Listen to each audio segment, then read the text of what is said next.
नमस्कार, मैं Ravish Kumar. Iran, Iran और ईरान 3 बार नाम लिया था जब नेतन्याहू से 2018 में फॉक्स न्यूज़ के इंटरव्यू में पत्रकार मार्क लेविन ने पूछा कि इसराइल के लिए सबसे बड़ा खतरा कौन है। पहले नेतन्याहू जवाब में कहते हैं ईरान, फिर खुद ही कहते हैं क्या मैं आपको इसराइल के 3 सबसे बड़े खतरे बताऊं? तो पत्रकार कहते हैं हाँ बताइए। तब नेतन्याहू कहते हैं ईरान, ईरान और Iran. It's a map of a curse. It's a map of an arc of terror that Iran has created and imposed from the Indian Ocean to the Mediterranean. पिछले हफ्ते ही इस्राएली प्रधानमंत्री Benjamin Netanyahu ने संयुक्त राष्ट्र में एक नक्शा दिखाया जिसमें मध्य पूर्व के कई देशों को काले रंग से भर दिया गया। ये देश हैं ईरान, इराक, यमन और सीरिया। सभी ईरान के समर्थक देश माने जाते हैं। नेतन्याहू ने इसे पाप का नक्शा या मैप ऑफ कर्स करार दिया। नेतन्याहू कहते हैं कि यह ईरान के आतंक का मैप है जिसने व्यापार रोक दिया है, लोगों पर अत्याचार किया है। इसी के साथ वे मैप ऑफ ब्लेसिंग्स भी दिखाते हैं जिसमें सऊदी अरब और अन्य अरब देशों को मित्र देशों के रूप में दिखाते हैं, एशिया और यूरोप को जोड़ने वाला बताते हैं। नेतन्याहू ने कहा कि इस लैंड रूट पर हम रेल लाइन और रोड नेटवर्क बिछाएंगे। दोनों ही नक्शे में नेतन्याहू ने गजा को नहीं दिखाया। नेतन्याहू ईरान से कितनी नफरत करते हैं कि कागज के नक्शे पर उसे मिटाते रहते हैं, काले रंग से भरते रहते हैं। लेकिन ईरान कागज पर बना नक्शा नहीं है, बल्कि धरती पर जब से नक्शा बनना शुरू हुआ, मुल्कों की सीमाएं खींची जाने लगीं, उससे कई सदी पहले से ईरान का वजूद है। इसराइल के पास जो भी ताकत है अमेरिका के दम पर है, ईरान के पास जितना भी है उसके अपने दम पर है। दोनों के हमला करने और जवाबी हमला करने में आपको काफी अंतर दिखेगा। आखिर ईरान में ऐसा क्या है जो इसराइल के सपनों में आकर उसे डराता है, अरब देशों को बेचैन रखता है और अमेरिका से हाथ मिलाकर हाथ छुड़ाने में गुरेज भी नहीं करता? आज के वीडियो में हम ईरान के बारे में बात करेंगे। काफी मेहनत की है, वीडियो बहुत लंबा है, अंत तक देखिएगा।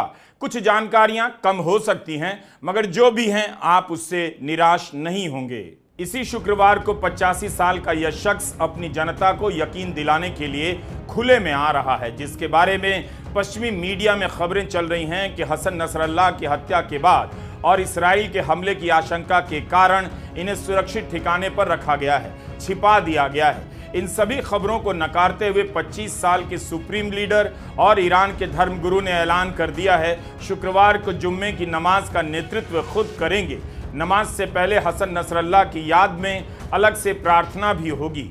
पेजर के भीतर धमाका करने वाले, बंकरों, बिल्डिंगों के ऊपर बम गिराकर हिजबुल्लाह के कमांडर को मारने और ईरान के लीडरों का सफाया करने वाले इसराइल को इस उम्र में, 85 साल की उम्र में खुली चुनौती दे रहे हैं। ईरान में धर्म और राजनीति आपस में गुथे हुए हैं, इसलिए खामेनेई का नमाज में शामिल होना एक बड़ी बात है। इससे ईरान के लोगों में उनके और अपनी सरकार के प्रति विश्वास बढ़ेगा, इस नज़र से देखा जा रहा है। रहबर मुअज्जम सैयद अली हुसैनी खामेनेई 85 साल के ईरान के सुप्रीम लीडर का नाम पूरा और सही सही बोलने में पसीने छूट जाते हैं। उनसे पहले 1979 से 1989 तक रहबर मुअज्जम आयतुल्लाह इमाम सैयद रूहुल्लाह खुमैनी को सुप्रीम लीडर का दर्जा हासिल था, जिनके नेतृत्व में ईरान में पश्चिमी सभ्यता को नकारने वाली इस्लामिक क्रांति हुई, जिन्होंने इस्लामिक रिपब्लिक ऑफ ईरान की बुनियाद रखी। उन्हीं के उत्तराधिकारी हैं 85 साल के रहबर मुअज्जम सैयद अली हुसैनी खामेनेई, जो सुप्रीम लीडर बनने से पहले 8 साल तक ईरान के राष्ट्रपति भी रहे। 35 साल से खामेनेई सुप्रीम लीडर यानी रहबर मुअज्जम के पद पर हैं। आज फिर ईरान ने कहा कि इसराइल की आयरन डोम कांच से भी कमजोर है, अगला हमला इससे भी जोरदार होगा। इस ईरान में ऐसा क्या है जो दुश्मनी की कभी परवाह नहीं करता? अरब जगत में वह अकेला अपनी पहचान के साथ, हस्ती के साथ खड़ा रहता है। अगर इसराइल ईरान पर हमला करता है तो क्या ईरान उसका मुकाबला कर पाएगा? इंतजार हो रहा है कि इसराइल ईरान पर जोरदार हमला बोलेगा, और अगर ऐसा हुआ तो अमेरिका इसराइल के साथ मैदान में उतरेगा। तब क्या ईरान अमेरिका और इसराइल का सामना कर पाएगा? उससे पहले अमेरिका को भी तय करना होगा जंग में उतरकर वह कितने साल तक इस इलाके में घिरा रहेगा। ईरान की युद्ध नीति हो या कूटनीति हो, वो जल्दबाजी नहीं करता, दुश्मन को लंबे समय के लिए घेर लेता है। एक कहावत चलती है, ईरान की कूटनीति कालीन बुनने के धीरज से प्रभावित है। जिस तरह एक कालीन बुनने में महीनों का वक्त लगता है, उसी तरह ईरान भी कूटनीतिक और युद्ध के मामले में धीरे धीरे चलता है। उसका स्टाइल इसराइल की तरह दनादन युद्ध करने की नहीं। आज भी दुनिया के बेहतरीन कालीन ईरान के बने होते हैं।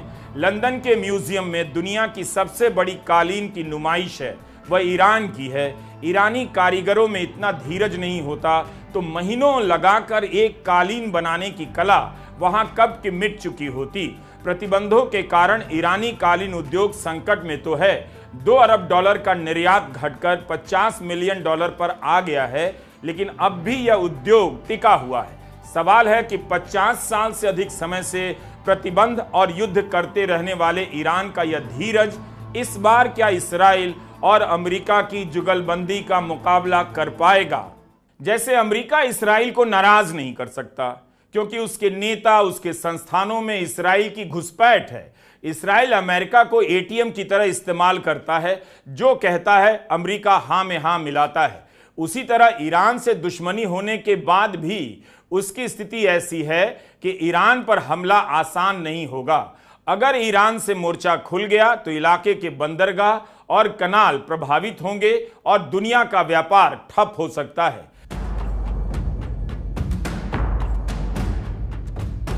आज भी ईरान ने जिस हुती को तैयार किया है, उसके 20-30 साल के लड़ाकों ने सुएज कनाल में दहशत मचा दिया है। आयात निर्यात के कंटेनर का आवागमन वैसे ही थम जाएगा जैसे कोविड के समय हो गया था। हफ्ते में आने वाला सामान महीनों में पहुंचेगा और एक अलग तरह की तबाही आएगी। ईरान ने कहा है कि उस पर हमला हुआ तो वह इलाके के तेल के कुओं और कंपनियों को टारगेट करेगा। सऊदी अरब का 70% तेल शिया बहुल इलाके में है। मध्य पूर्व और खाड़ी के देशों में शिया आबादी में ईरान का जितना प्रभाव है, वहां मौजूद मिलिशिया अगर सक्रिय हो गई तो तटस्थ होने का नाटक कर रहे अरब देशों में अलग तरह की अफरा तफरी मच जाएगी। अमेरिका फिलहाल तो नहीं चाहेगा कि ऐसा हो। ऐसा भी कहा जाता है कि सिर्फ शिया नहीं, क्षेत्र में अपना प्रभाव बनाए रखने के लिए ईरान ने हमास जैसे Sunni non state proxy actor को भी बढ़ावा दिया है। ईरान ने अरब जगत के अलग अलग देशों में अपनी धार्मिक विचारधारा और अमेरिका विरोध के आधार पर मिलिशिया खड़ी कर दी है। ये सभी ईरान के प्रति निष्ठावान हैं। ईरान जानता है कि उसे सैनिक मदद कोई देश नहीं करेगा, तो चारों तरफ अपनी ही छोटी छोटी सेना खड़ी कर दो।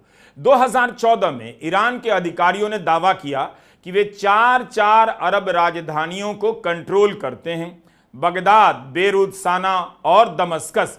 इस आत्मविश्वास को ईरान के बढ़ते हुए प्रभाव के रूप में देखा जाता है।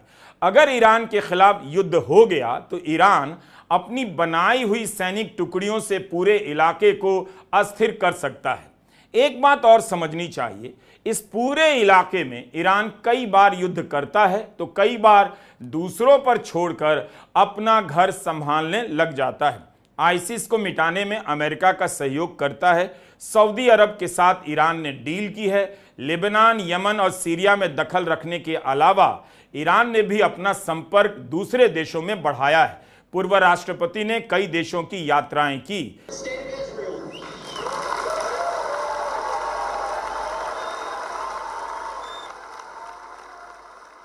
इसराइल के चक्कर में अमेरिका यहां लंबे समय के लिए ईरान से उलझेगा।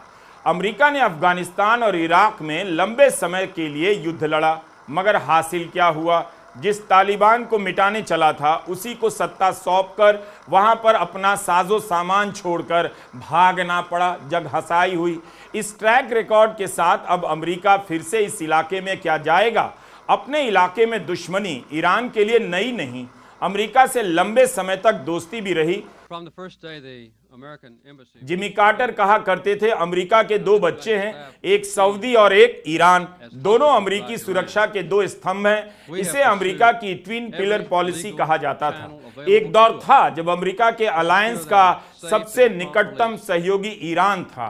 अमेरिका ने ईरान में शाह की मदद की और पुलिस खड़ी करने में सहायता दी। लेकिन अब दोस्ती का दौर बहुत पुराना हो चुका है, बीत चुका है। दुश्मनी का दौर काफी लंबा चल गया और चलता ही जा रहा है। शीत युद्ध अपने चरम पर था, सबकी नजरें रूस और अमेरिका की प्रतिस्पर्धा पर थीं। तभी खुमैनी ने पश्चिमी ताकतों को ईरान से उखाड़ फेंका और अमेरिका सहित यूरोप को दुश्मन घोषित कर दिया। तब से लेकर आज तक ईरान में अमेरिका का विरोध कभी धीमा नहीं हुआ। खुमैनी ने अमेरिका को सबसे बड़ा शैतान कहा।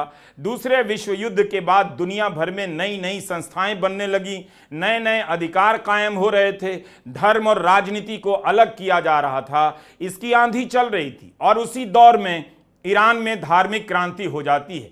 ये और बात है कि उसमें लेफ्ट का शुरुआती प्रभाव बहुत ज्यादा था, लेकिन जल्दी ही लेफ्ट को किनारे लगा दिया गया, कुचल दिया गया।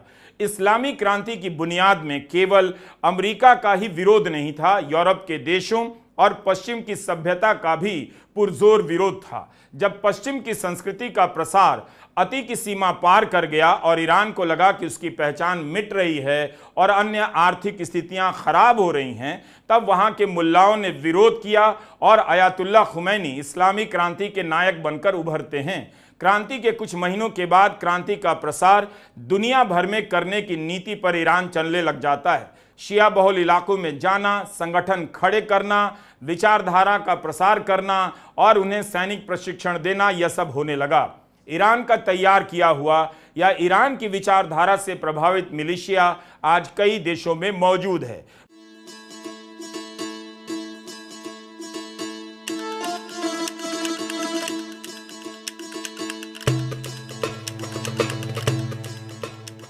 पूरे इलाके में ईरान की अपनी अलग पहचान है।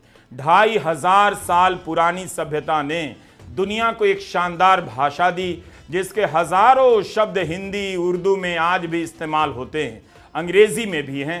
जब भी आप चाय, बर्फ, फर्श और आसमान कहते हैं, सीबीआई को तोता कहते हैं, आप फारसी शब्द का इस्तेमाल कर रहे होते हैं। यहाँ तक कि पंजाब शब्द भी फारसी का माना जाता है और हिंदी भी। ईरान की नक्काशी, बुनाई, शायरी, संगीत, पाक कला भारतीय संस्कृति, कलाओं और दर्शन का अभिन्न हिस्सा है। नान भी तो वहीं से आया और तंदूर भी, जिसे फारसी में तन्नूर कहते हैं। ईरानी सिनेमा का अपना अलग ही शानदार मकाम रहा। तो चाहे 2500 साल पुरानी सभ्यता हो या आधुनिक दौर का ईरान हो, उसके पास दुनिया के सामने गर्व से कहने के लिए काफी कुछ है। फारसी साहित्य, विज्ञान और गणित का असर आज तक दुनिया भर की सभ्यता पर देखा जाता है। ईरान अपनी सभ्यता के गर्व से संचालित होता है। फारसी सभ्यता के प्रति अभिमान ही जीने का जुनून तय करता है। ईरान को लगता है उसने दुनिया को कितना कुछ दिया, उसके सामने अरब कुछ भी नहीं। ईरानी अरबों को पसंद नहीं करते और अरब भी ईरानी को पसंद नहीं करते। दोनों के बीच शिकायतों का आधार धार्मिक भी है और राजनीतिक भी, और सभ्यता और इतिहास को लेकर भी। ईरान अपनी क्रांति को दुनिया भर में फैलाना चाहता था। अरब देशों को इससे डर क्यों हुआ? क्योंकि इससे उनका राजनीतिक मॉडल ध्वस्त हो जाता। क्योंकि ईरान क्रांति का अहम हिस्सा था अमेरिका और रूस दोनों से दूरी बनाना।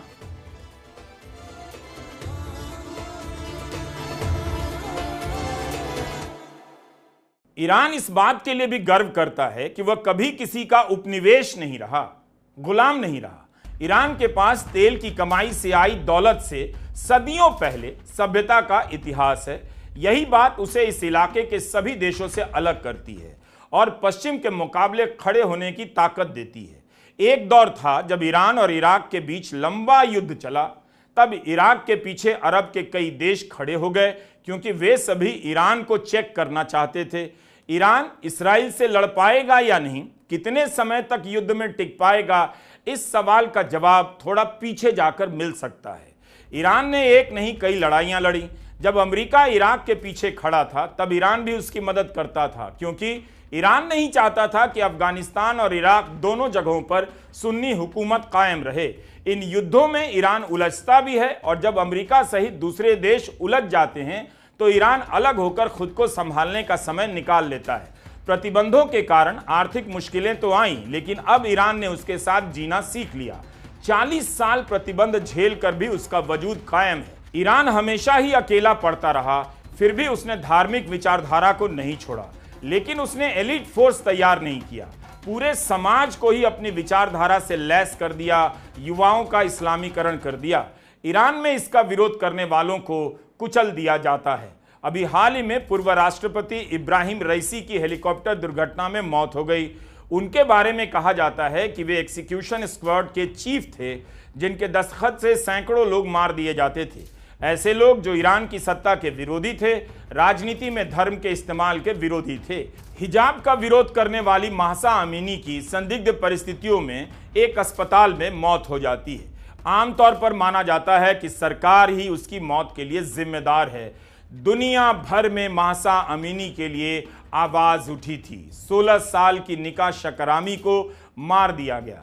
ईरान में यूट्यूब बैन है। सोशल मीडिया पर शाह के समय का वीडियो दिखाकर ईरान के प्रति एक समझ पैदा की जाती है। तस्वीर को बिना इतिहास और संदर्भ के ठेल कर एक पूर्वाग्रह को विकसित किया जाता है कि देखो शाह के समय कितनी आज़ादी थी, महिलाएं कुछ भी पहन सकती थी, घूमने की आज़ादी थी, लोग मुस्कुरा रहे हैं वगैरह वगैरह। जबकि इस्लामिक क्रांति के बाद का ईरान अलग नजर आता है। दोनों तस्वीरों को समकक्ष दिखाने की अपनी राजनीति है, जिसमें से अमेरिका गायब रहता है, बीच का पेचीदा इतिहास भी गायब कर दिया जाता है। ईरान ने रूस और चीन से दोस्ती की। क्या रूस ईरान की मदद कर पाएगा? बयान देना अलग बात है, चेतावनी जारी करना अलग बात है। अमेरिका की तरह मैदान में उतरकर रूस शायद ही ईरान के साथ जंग करे। एक समय ईरान की रूस से भी दुश्मनी रही है, मगर अब वो भी इतिहास की बात है। चीन ने ईरान में बड़े पैमाने पर निवेश तो किया है, $400 बिलियन से भी ज्यादा का निवेश बताया जाता है। चीन के राष्ट्रपति शी जिनपिंग ने ईरान की यात्रा की। यही नहीं, ईरान के राष्ट्रपति ने 20 साल में पहली बार चीन की यात्रा की। पिछले साल चीन ने सऊदी अरब और ईरान के बीच एक डील कराई, जिसकी तुलना इसराइल के अब्राहम एकॉर्ड से की जाती है।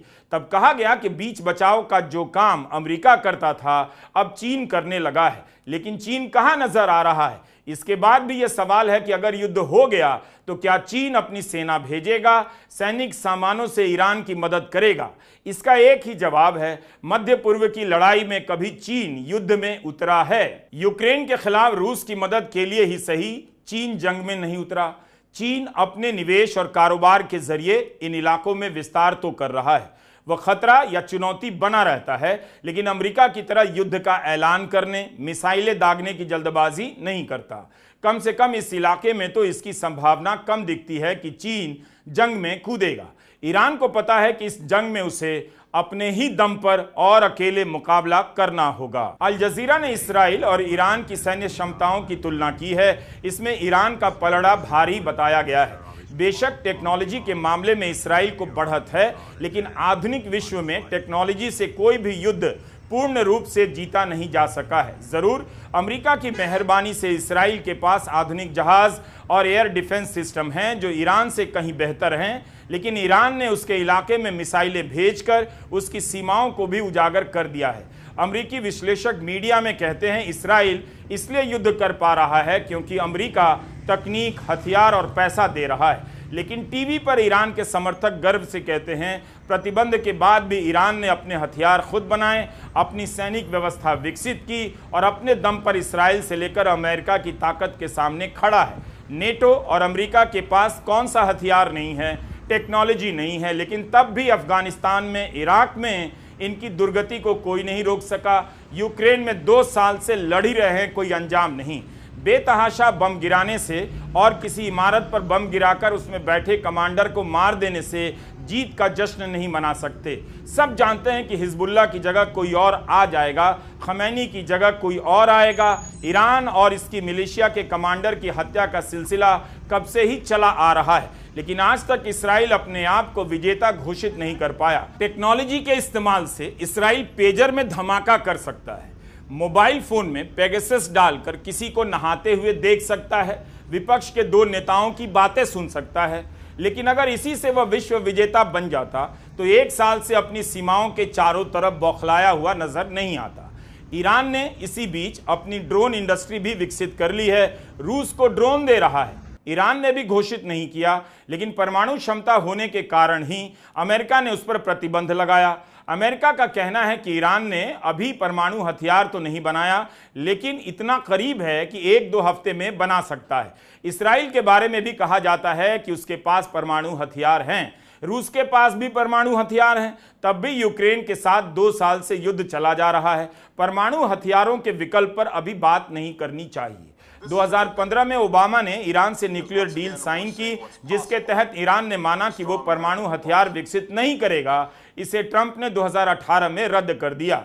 वैसे अमेरिका के राष्ट्रपति बाइडेन ने कहा है कि वे इसराइल द्वारा ईरान के किसी परमाणु ठिकाने पर हमले का समर्थन नहीं करेंगे। इसराइल और ईरान ने एक दूसरे पर बम बरसाए हैं, मिसाइलों से हमला किया है, लेकिन दोनों के बीच आमने सामने की लगातार जमीनी जंग नहीं हुई। इसराइल के लिए पश्चिमी देश झोला खोलकर बैठे हैं, ईरान प्रतिबंधों में सिकड़ा हुआ है। इसके बाद भी इसराइल की ईरान को लेकर नींद उड़ी रहती है। वही हमेशा पीछे से छुपकर वार करता है, भीतर घात करता है। इसराइल ने भी ईरान को कम नहीं उकसाया, लेकिन ईरान ने संयम बरता। 4 साल पहले जनवरी 2020 में अमेरिका ने ईरान के सैन्य कमांडर कासिम सुलेमानी की बगदाद में ड्रोन हमले में हत्या कर दी। इसके 10 महीने बाद इसराइल ने ईरान की सीमा के अंदर रोबोट स्नाइपर से ईरान के परमाणु प्रोजेक्ट के अध्यक्ष मोहसिन फखरीजादे की हत्या कर दी।